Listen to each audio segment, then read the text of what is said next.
when the judges ruled, there was a famine in the land. So a man from Bethlehem in Judah, together with his wife and 2 sons, went to live for a while in the country of Moab. The man's name was Elimelech. His wife's name was Naomi, and the names of his 2 sons were Mahlon and Chilion.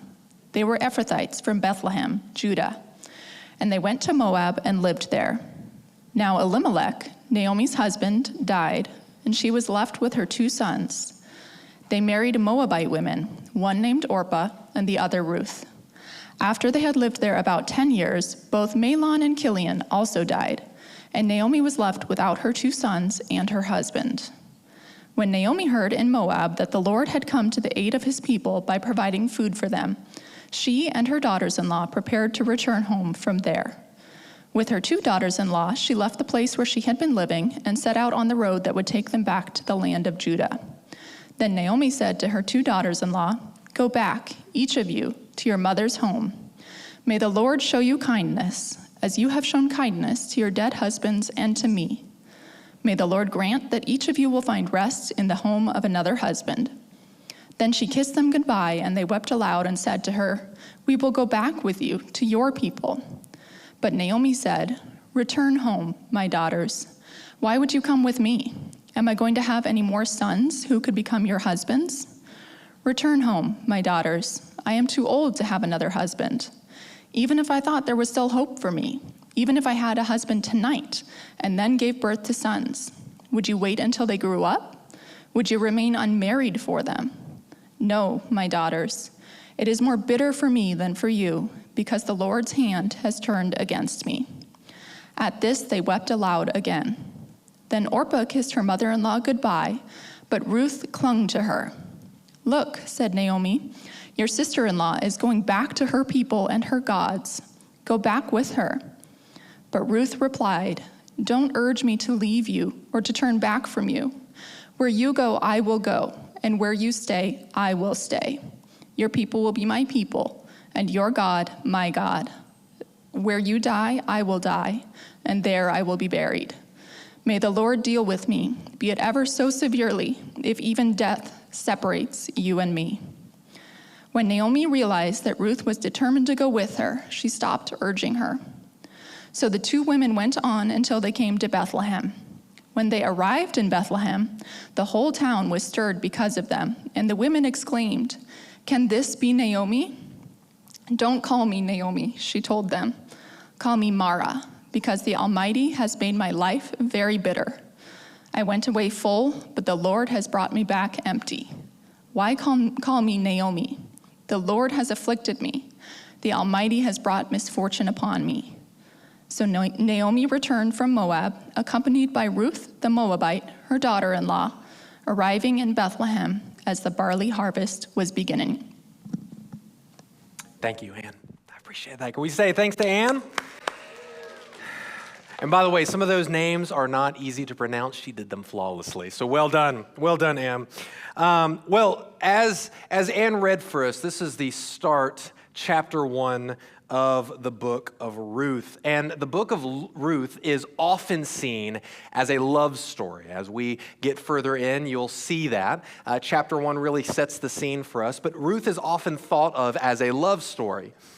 But I want to encourage you to think of the Book of Ruth not just as a love story, because it is so much more than that. Not only does it depict Ruth's search for a husband, but more broadly, it is a story about how God loves and seeks out his people, how God is faithful and committed to his people. And the story and the life of Ruth and Naomi serve as really like a living manifestation of God's devotion to Israel. And so in some way, the story is really about God's commitment to his people.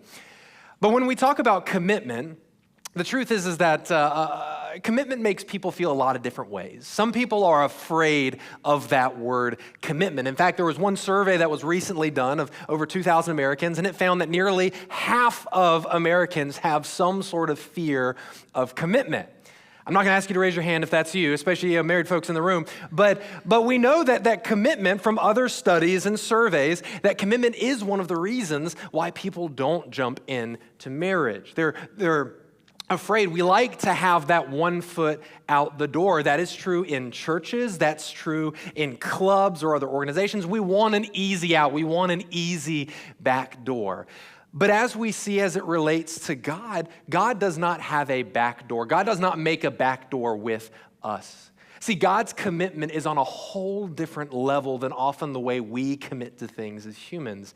In fact, one of the Hebrew words that pops up again and again in the story of Ruth is the Hebrew word hesed, or if you want to say it with a little extra phlegm, chesed. Actually, let's practice that for a moment. On the count of three, everyone say hesed. It's a good word. On the count of three, 1, 2, 3, hesed. All right, if you got some phlegm or something on the back of your neck, just wipe it off and we're going to keep going. But that is an important word. That is a powerful word because what it does is this word, it doesn't really have a great English translation, as some of these words do. So several English words are often used to describe or define hesed. It's the act of faithfulness, of love, of kindness, of loyalty. Sometimes it's referred to as covenant faithfulness. And it's an important word because, believe it or not, it is a word that God uses to describe himself. That he is kind and faithful and loving and good and committed. And again, we see this pop up again and again. The first time we see this in the story is in verse 8 of Ruth, or of the story of Ruth, where Naomi says, may the Lord deal with you kindly as you have been kind to your dead husbands and to me. That word kindness there is the word hesed. And while Ruth doesn't say that word in her great speech, her great commitment speech to Naomi, it is sort of in the shadows of that. By her committing herself to stay with Naomi instead of to go back to her own land, she is demonstrating what hesed looks like. But like I said, many times we like to avoid commitments if we can. We like to be involved with things, but not necessarily committed. And if you're wondering what the difference between those two things is, I think a former tennis player, Martina Navratilova, if I'm saying that right, she actually said this. I thought this was amusing. She said the difference between involvement and commitment is like ham and eggs. The chicken is involved, the pig is committed. And we know because commitment costs something, right? I mean, that pig gave all it had. And so commitment is more involved than involvement. It costs something. It means something. And that's why it can be so scary for us sometimes. But of course, we see that even though it may be scary, God doesn't back down on his commitments to us. In fact, one of the themes in the Bible is that when mankind is so unfaithful, uncommitted to God, God remains faithful. And that really is the big picture theme of the book of Ruth. So as we get started really dissecting it, let's give a bit of context. So like any good story, do we have any fiction readers in the room? Any fiction readers? Yeah, say a few thumbs up, some hand raised. Yes, I see that, Joshua. Well, I don't believe that Ruth is a work of fiction. However, Ruth is written as a narrative. And so with any good story, you know that there's sort of a scene-setting moment. And that happens in this first chapter where the book of Ruth starts in verse 1 by telling us that these events occurred in the days of the judges. Now that one word is like a little, or the phrase is like a tagline to say the story of Ruth occurred in some really bad times. You see, Ruth comes after the book of Judges, and if you read the Old Testament book of Judges, you know it was not a fun time to live. The story or the book of Judges recounts the nation of Israel after God had brought them out of the land of Egypt and into the promised land. It recounts the story of how as Israel settled in the land, they basically cycled around sinning, rebelling against God, being disobedient to God, God allowing them to be taken over by other nations. They repent. God delivers them through these people called the judges. And when you hear judges, don't think Judge Judy, think like the Terminator, because that's sort of what they were. They were like these mighty warriors that delivered Israel. And then after Israel got freed, they turned their backs on God and the cycle continued.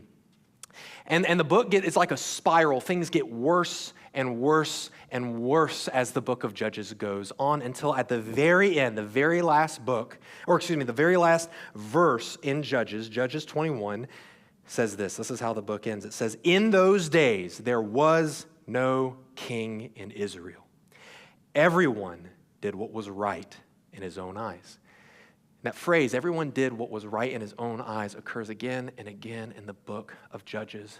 See, Israel was in search of a king, and God was going to give them a king. In fact, God wanted to give them a king, 2 kings. He wanted to give them King David, but of course they messed that up by demanding a king sooner, and not just demanding a king like the one God wanted, but a king like all the other nations. But God was using a literal king and the line and the lineage of that king to deliver the ultimate king, King Jesus. One of the reasons Bethlehem is so significant to us at Christmas time is because of the Book of Ruth, where Jesus was born. And Jesus comes through the line of Ruth, as does King David. And so my hope is that as we go through this, as we remember that the book of Ruth takes place in this really chaotic and dark and depressing time, my hope is that for some of you who may feel like you are in a really dark and depressing season of your life, maybe you're in a season where it feels like life doesn't make sense, where you're asking God, will things ever get better, much like the people in Israel were? My hope is that this book will be a ray of light and hope and a reminder of God's faithfulness to you as it was for the people in Israel. Now for Naomi, things hadn't gotten good yet. Things were just getting worse. As Anne read, the chapter 1 tells us of how Naomi and her husband, because there was a famine in the land, they moved to the land of Moab. Now, we might think, well, what's the big deal about that, right? It's like moving from Garner to Rocky Mount or Wake Forest, or what's the big deal about that? Well, for them to go from one nation into another meant that you were basically changing your allegiance from one God to another. They sort of, in the ancient world, almost thought about gods like Pokemon that like existed in different realms. And so like you had your God over here, and then we would go to this land, and I guess that's the God of Egypt, or that's the God of Moab. And so sometimes they wouldn't always put aside the gods of their families, but usually they would just sort of adopt the God of the land who they lived in. And so that's why in the Old Testament, Israel's commanded, no, don't go live in these foreign nations. Don't intermarry with these foreigners, not because there was any sense of racism or anything like that, but simply they were saying, we don't want you to abandon the God of Israel. And so when things get hard, God says, no, you don't run, you repent. You lean into me, you seek me, and when you find forgiveness, I will replenish your lands, I will bring the rains again. But for Naomi and her family, they chose to run rather than to repent. And so they moved to the land of Moab, which for reference was about as far as Raleigh is to Greensboro. So it was a hike, especially if you were going on foot or by camel, if you didn't have cars. So they moved there hoping to find a better life. And for a short period, they did. Things seemed to be going okay. They moved there. Their 2 sons married 2 Moabites, Ruth and Orpah. But then tragedy strikes again. And not only does Naomi's husband die, but also her 2 sons, leaving her with 2 daughter-in-laws that she's somewhat responsible for taking care of. In fact, I like to say that Naomi is sort of the female version of Job from the Old Testament. When we think about suffering, we think about Job oftentimes, but can you imagine being Naomi? Being a foreigner in another land, having your not only your best friend, but your provider die on you, having your 2 sons die on you, also providing for their wives and even for their mothers should something have happened to her husband. And all of that, all of her security was gone. And she was now responsible, not just for herself and finding food for her, but for her 2 relatives. And you get a sense of how Naomi saw her situation. Because one, as the kids, as her daughter-in-laws are following with her, which would have been normal, family culture was very tight back then, like it was a unit. There wasn't quite as much independence as we have today. So when she said, well, it looks like the famine is over in Israel, I'm going to go back, the daughter-in-law said, okay, we'll go with you. But of course, Naomi couldn't see any good coming from that. She said, do I have sons for you? No. And even if I got married and conceived tonight, would you wait for my sons to grow so that you could have husbands of your own? She says, no, just go back to your homeland. And sometimes in the darkness of our life, we forget how God works and how God provides for us. A common custom in Israel was a custom where in order to provide for a widow and in order to provide for someone, provide an heir would be if you had a family where the husband dies and the husband either doesn't have kids or the sons have died, so there's no one to not only take care of the family but also inherit the property. There were some laws in place where a wife could go to a relative and request that they marry into the family, that they provide an heir. And that sounds really weird to us now, but it served a really important function, especially a social function, where usually a relative would provide an heir on behalf of their dead brother or cousin or whoever it was. And what we see later in the book of Ruth is that there was several such relatives in Israel, but Naomi couldn't see it through her grief. She said, there's no one for you to marry in Israel. There's no way that I can take care of you. You are better going back to your gods and your people. Now, she must have been a good mother-in-law because her two daughter-in-laws didn't want to do it at first, right? They both plead. They're crying. They're saying, no, let us stay with you. And she, again, after her apparently persuasive argument, one of them agrees and goes back. She says, you're right. There's nothing for me in Israel. There's no husband for me. I guess I'll go back home reluctantly. But Ruth stays. She stays. And in verse 16, Ruth gives, as I said, arguably, sort of the centerpiece of this chapter. She doesn't use the word hesed, but she displays hesed in her commitment. She says this in verse 16, it says, but Ruth replied, don't urge me. She says, don't urge me to leave you or to turn back from you. In fact, where you go, I will go, and where you stay, I will stay. Your people will be my people, and your God, my God. In the Hebrew, she doesn't use like the generic word for God or Lord. There's sort of like almost like a little lowercase g, God. But she uses the covenant name, Yahweh, and Yahweh will be my God. Where you die, I will die. And there I will be buried. May the Lord deal with me, be it ever so severely, if even death separates you and me. Now listen, it is hard enough for me to get people to commit to a party or, to a child's birthday party or something. And she's over here saying, there is nothing you can do that will separate you from me. I am all in. I am totally committed. And not only that, but she invokes God's name by saying, may God hold me accountable to this. That if I get cold feet, may he deal with me severely. And I believe she meant it.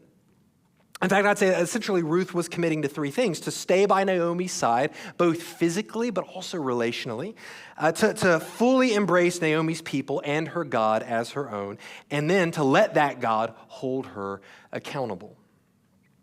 And the truth is there's not a whole lot of evidence that I think Ruth fully understood who this God was.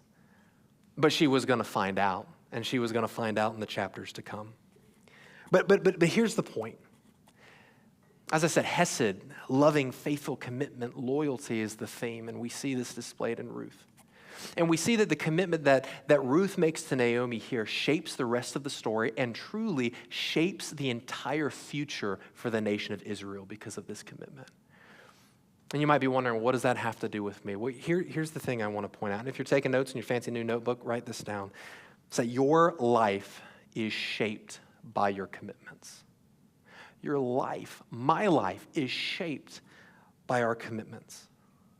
As an example of this, there's a rare plant grown in Argentina and Chile known as the boquilla plant. This is a rare plant that has a unique feature where it can actually change the shape of its leaves to match the plant on which it is growing. You can see here, if you're as ignorant as I am, you might look at that and say like, well, they're all green. They all look like leaves. But if you look closely, they're the same plant, but different leaves. They somehow change their size and shape and the color of their leaves, again, to look like nearby trees or shrubs, even if those plants are completely unrelated. It's actually for scientists to ask the question, as silly as it sounds, can plants see? Like, how can these plants know the trees that they're growing around? Because it's this vine. So again, what it means is that two separate bacilla, even though they have the same genetic DNA, can look wildly different depending on what plants they associate with. And in the same way, the lives of two people can look wildly different based upon what they commit themselves to. And even more importantly, who they commit themselves to. And you can call it what you want. You can call it principles or values or commitments, whatever. These things shape our lives, and they determine how we spend our time. They determine how we spend our money, what our goals and dreams and ambitions are.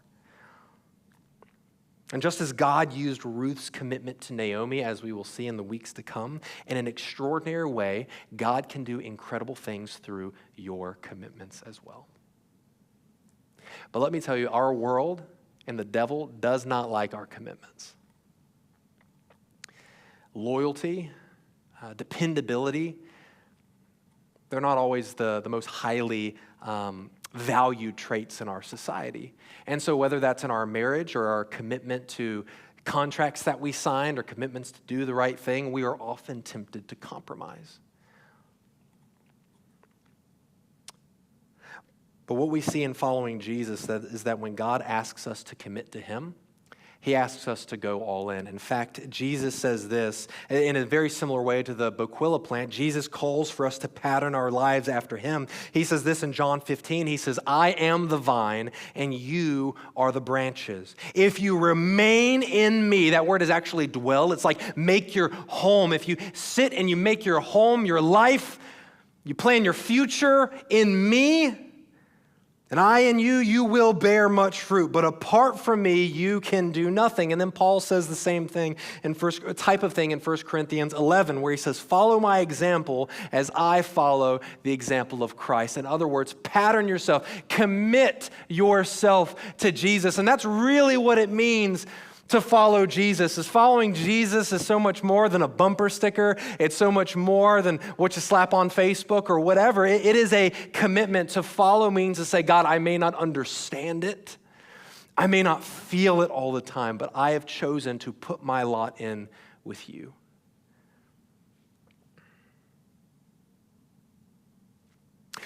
We know a couple of things about commitment. What this means is that it means that commitment, first and foremost, is a choice. That Ruth was not forced to commit to Naomi. Now, she was in difficult circumstances, but honestly, it probably would have been easier for her to do what Orpah did and to go back home because that's what's familiar. She had friends. Maybe she knew a couple cute guys back there and it's like, I might be able to do a little something, get him over. I might be able to marry him. I might be able to provide. But no, instead she said, I'm going to make the much more difficult, but the decision that I think is right, and that is to stick with you. Because Naomi, there wasn't really a whole lot of social safety nets in ancient Israel. And so Naomi was going to be a poor widow. Maybe she could prostitute herself to get by. Maybe she could find someone to just give her a little bit of food, but it was going to be a rough life for Naomi. And Ruth says, I'm not going to abandon you. I'm with you. I am committed. I am all in. And that was a choice, and our commitments are a choice.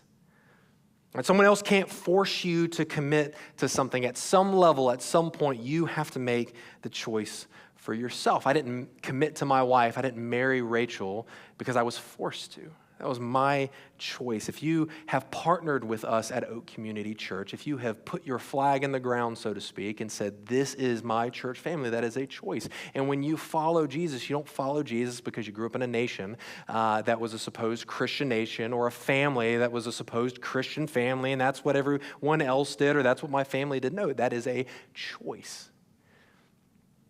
And a lot of evil in the world has been done by people who claim the name of Christ, but they never made an actual intentional choice to follow him. It's just a name that they take.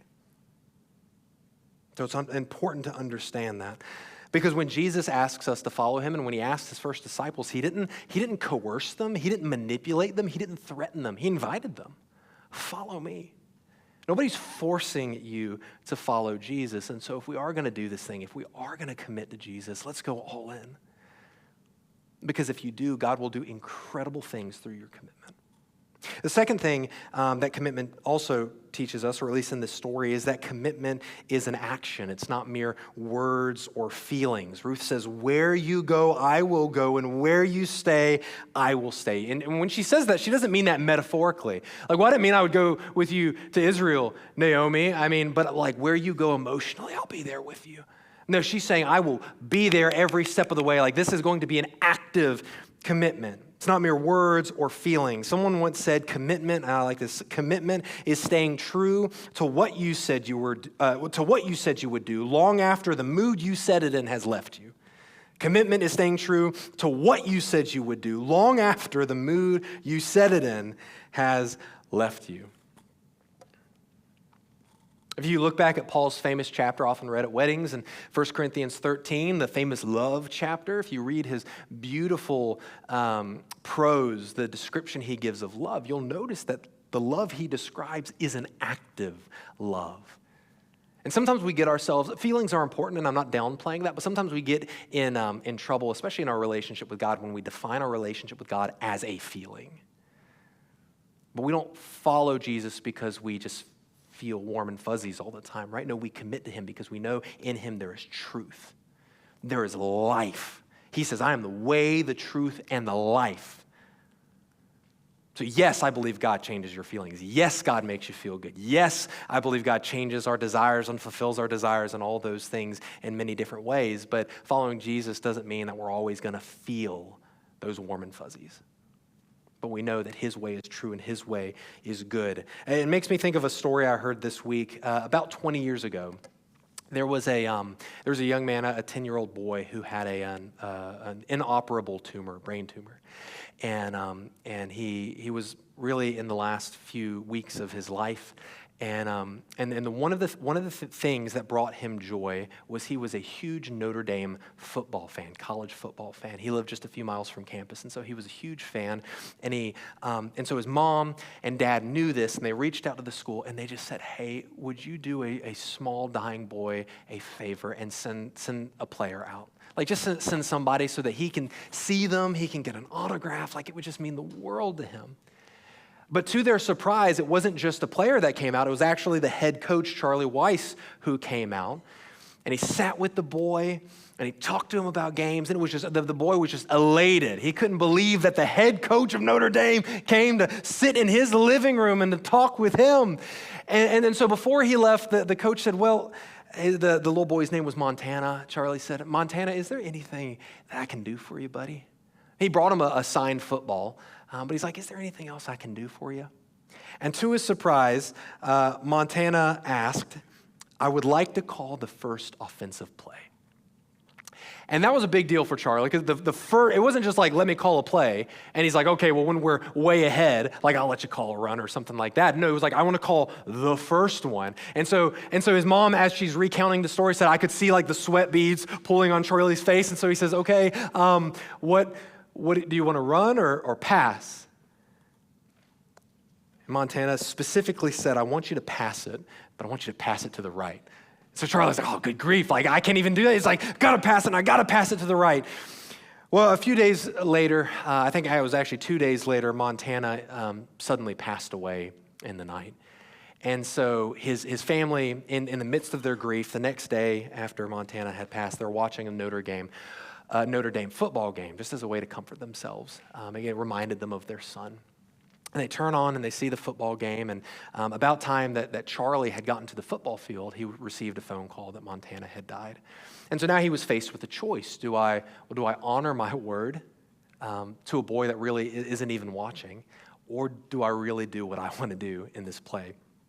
Well, they ended up getting the ball. Surprisingly, they got it on the 1 yard line next to their end zone. And 9 times out of 10 in a situation like that, you run the ball. But to everyone's surprise, Charlie kept his word and he said, all right, pass it to the right. And they happened to get a first down, which is good for them. But what was incredible wasn't the fact that just that, he got a first down or, he kept his word. But to me, what was impressive was what the mom said as her and her husband were watching on the TV later. She recounted that as she watched on the TV, she said, what moved her the most was the fact that Coach Weiss had kept his word. And in an almost impossible situation to a 10-year-old kid that he didn't even know. This little boy meant nothing to Charlie. And the request he made was costly. I mean, that's his job, right? We watch it as a game, but that's Coach Weiss's job. And he said, well, I can keep my word, or I cannot, and I probably won't really face any consequences. Nobody really knows I went and visited this kid. Nobody knows the promise I made except that mom and dad. But he kept his word. This commitment means doing what you say you will do in your marriage, in your job, in your agreements. You stand by your words even when it's costly. Now, some of you might be thinking, well, that's a nice description, but why should I commit myself? Why should I commit myself to God or anybody else for that matter?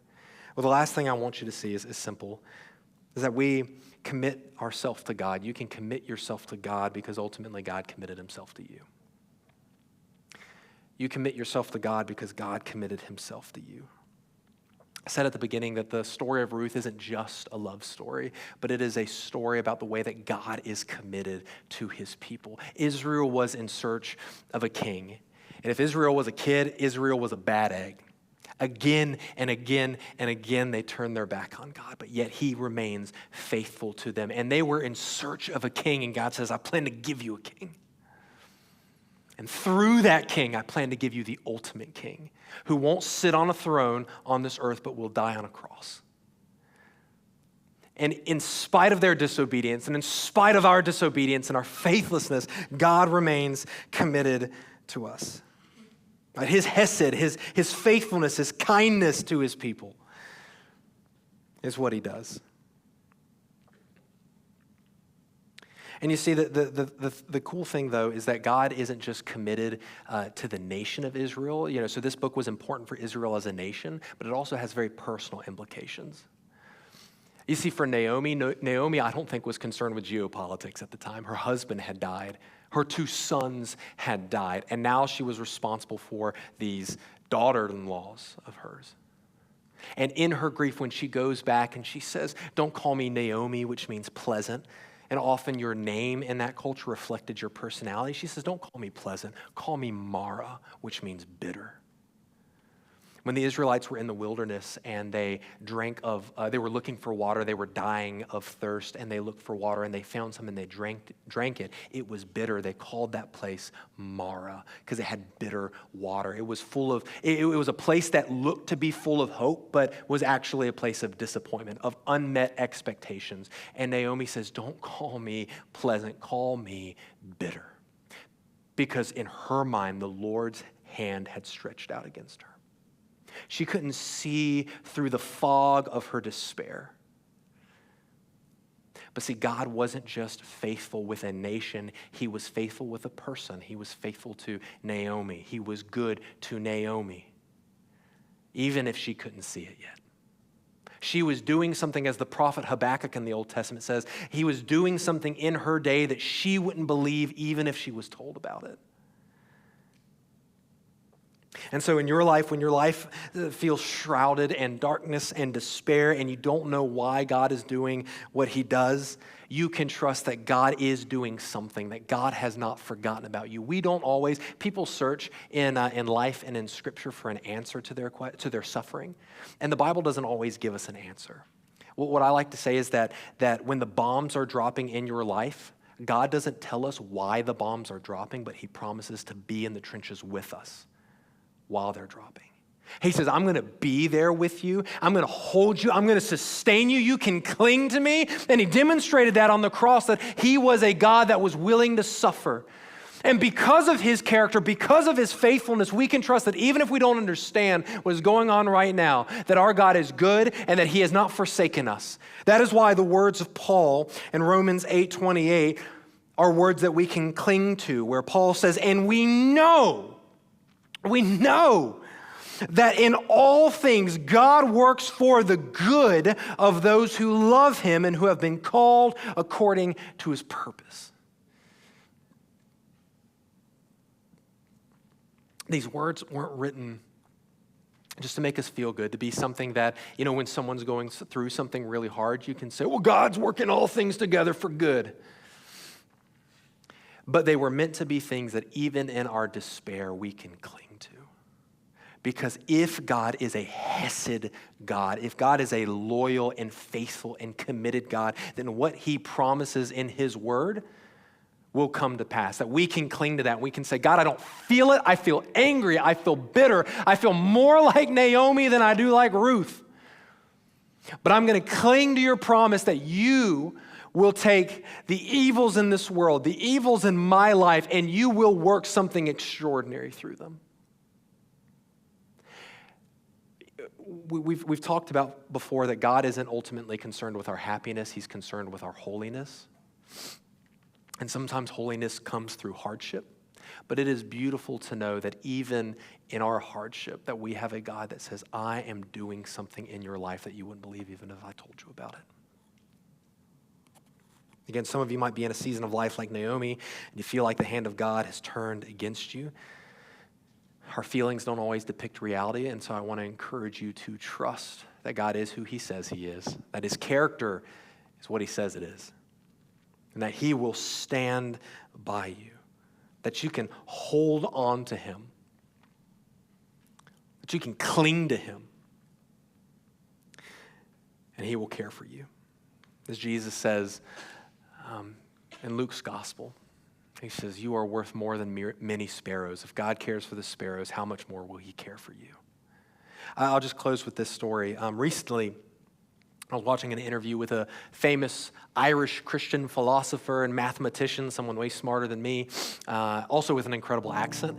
And he was talking to a fairly well-known agnostic thinker, famous on YouTube and podcasts. And this agnostic was interviewing him and just honestly asking him questions about his faith. And he asked him, he said, well, how do you deal with the problem of suffering? The philosopher's name was John Lennox, and he's probably 85 years old at this point, later in his life. And he said, well, how do you deal with the problem of suffering? Right? That's a real hurdle for so many non-Christians if they're considering becoming Christian. How could a loving God allow suffering? But it's also a big issue for a lot of believing Christians as well. And John said something that stuck out to me. He said, nobody has the perfect answer to these questions. Not even non-Christians will wrestle with the problem of suffering in their own way. They also wrestle with other problems. He said, but the Bible reveals something unique about suffering. He told about a time that he visited a church in New Zealand. New Zealand experiences a lot of earthquakes, and they had experienced a devastating earthquake that had killed several people, brought a bunch of houses down. And he said he was speaking into this church to people who were really going through it. And he thought to himself, like, what do I say to these people? Some of which have lost family members, others who have lost property, or businesses, or whatever it is. He couldn't just say, like, you'll be fine, or, trust God. Like, he loves you. So he said what he did was he pointed them to the cross and he explained, and I quote, he said, God has not remained distant from human suffering, but has become a part of it. He told them that you can cling to the fact that God is not a distant manager who looks down at his people and he's like, oh, that's really hard. I'm sorry, guys, it's going to be okay. But God has not remained distant in their suffering, but at one point in history, he became a part of it. That what you have in Jesus is a God who chooses to suffer with you. And you know that, and you can cling to that knowing that even in the time in your life where you may be experiencing the most hardship and the most pain, that you can trust that God is suffering with you because we have a God who suffers. why would God, and the ancients wrestled with this, why would the God of the universe not avoid suffering? He has the ability, he has the power. We don't. We embrace suffering because we have to, but he doesn't have to. Why would he? Because he loves you. And there was a woman in the audience who came by, and she put a little piece of paper into John's hand, and later he opened it up, and the letter or the note said, "I lost my husband in the earthquake, and what you said about the cross has given me the first glimmer of hope." In essence, what John was explaining is that in the Bible, we see a God that is committed to his people. Not a God that forces himself on us, but a God that asks us to trust him, to build our lives on him, because he is a firm foundation. And as the song we sang about a moment ago said, we can believe, we can trust in that. Some of you may need to make that commitment. You feel like you're like a balloon floating along in the currents of the air. You're not tethered to anything. I want to encourage you to tether yourself to Christ. Tie yourself down. And that may mean for the first time saying, I'm tired of floating around. I'm tired of living in this chaotic world. I'm tired of feeling the weight of my despair. I encourage you, tether yourself to Christ. Say yes to him. Give yourself to him. Say, yes, I'm messed up. I've got these faults. But God, I know that you are committed to me, and so I'm going to give myself to you. All right, and if you're not ready to make that commitment yet, right, because commitment is a big deal, come talk with one of us, or myself. One of our elders will be in the back. We'd love to be able to talk with you about that. But maybe you have already chosen to follow Jesus, and you just need to be reminded of that simple truth, to tether yourself to Jesus because he cares for you. So that's what Peter says, 1 Peter, cast your cares, cast your anxieties on him. Why? Because he cares for you. Now, to be sure, this truth doesn't necessarily make the pain go away, but Jesus' death and resurrection reminds us that no matter how dark the days may seem, there is always hope because there is a God who loves us, who is hesed, who is committed to us.